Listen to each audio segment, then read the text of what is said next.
As the symbolic torch was carried through Juneau, Alaska on its way to the 2002 Olympics, Douglas Public High School let students stand on city streets to watch it pass by. When it did, Douglas student Joe Frederick unfurled this banner, "Bong Hits for Jesus."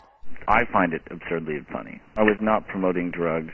I assumed most people would take it as a joke. His school principal didn't. She tore down the banner and suspended him. Frederick sued, arguing his constitutional rights were violated. He was a citizen exercising free speech in a public place at a public event. But the school argues it was a field trip where the school was able and did exercise its authority. in this case to prevent kids from being exposed to arguably pro-drug messages, according to its attorney, Kenneth Starr. Schools should be able to put a stop to these kinds of pro-drug culture messages. They disagree. As members of Students for a Sensible Drug Policy, they traveled to Washington to demonstrate for student speech rights. If they are learning at such a young age that, freedom of speech is more a myth than a fact, then that is sort of a dangerous precedent to set for our country. The court has long ruled schools do have rights to limit student speech, but Frederick's lawyer Douglas Mertz says they don't apply in this case.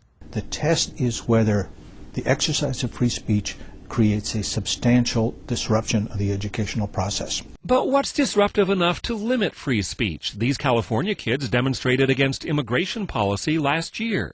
Others opposed the war in Iraq. Can schools muzzle those views? Some Christian groups filed briefs here arguing that too much school power could prevent kids from espousing religious views. The legal rule that's established is going to cover a lot of different kinds of protests that may involve student messages that are much more profound and are really aimed at some of the most important disputes in society. Making Bong Hits for Jesus an important addition to First Amendment law. Gary Nurienberg, CNN, Washington.